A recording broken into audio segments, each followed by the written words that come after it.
好的。你不是挺喜欢吃这个的吗？这个好吃。上也不好扒。真不好扒，爸，你吃了吗？我没吃。别扒了，就吃这些够了，别扒了，太难扒了。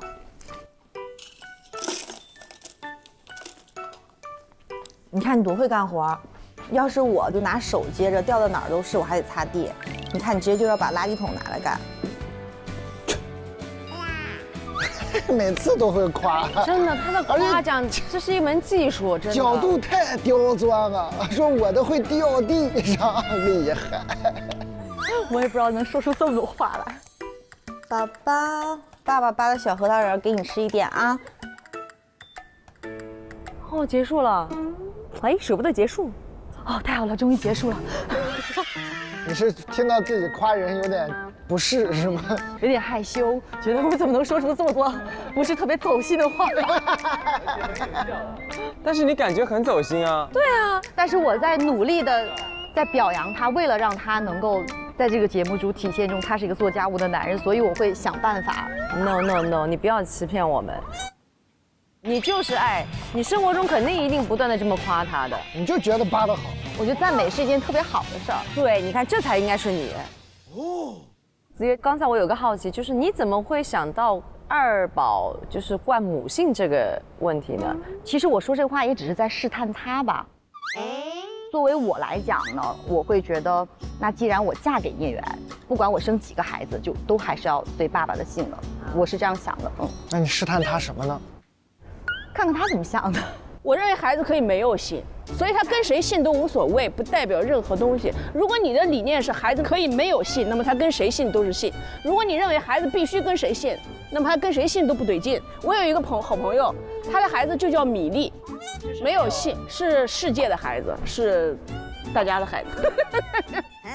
哦，我有孩子，下次认识一下米粒啊，我好好照顾你。当有一方来问出这个问题的时候，肯定是意思代表他往那方面想了一下。对，我觉得他跟谁姓不重要，就是大家商量的一个结果。只要你不要把它定义为一个好像是为了传宗接代，对，我觉得他就跟谁姓都无所谓，对不对？代表什么呢？不代表什么。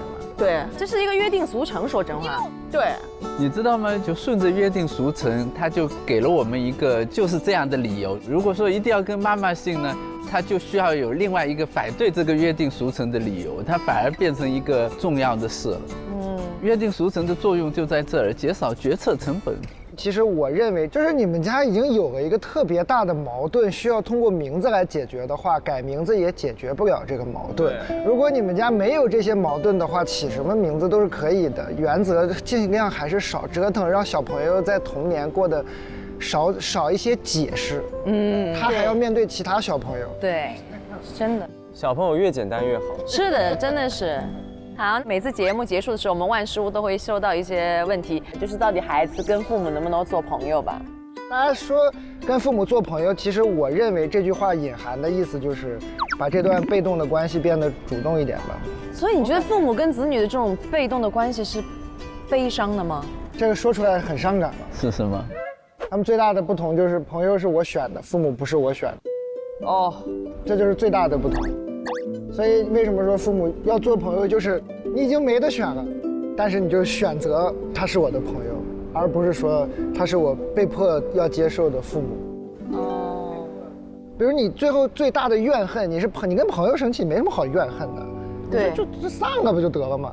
你跟父母，父母跟孩子，孩子跟父母才会怨啊。那我们努力可以做到让孩子以后不怨我们吗？你问我，我哪知道？我觉得你可以，丹姐，别人我不知道，你一定可以。至少我在那么盼望。就是。我的方法就是跟我儿子拥有一些共同朋友，我觉得这个办法非常之好，挺好，隔辈儿亲了。那我现在在做的不一样，我是跟他建立一个共同的爱好，这样我们可以玩到一起去。也可以。因为我觉得我的朋友成为他的朋友这个事情，我有点没法想象。哎，我可以。对，因为你真的是玩的比我年轻多了。不是，我说我可以跟你女儿做朋友，然后你跟我不也是朋友吗？哎，如果我们不，你没有这个事情。对，没有。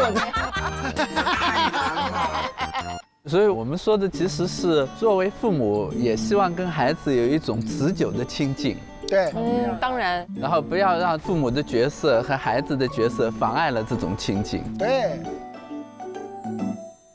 好。所以今天我们又要快乐的说结束了，但是哎呀，室友组又送别了 Kiki， 好舍不得。挺好的。那个莽夫要回来了，黄景瑜吗？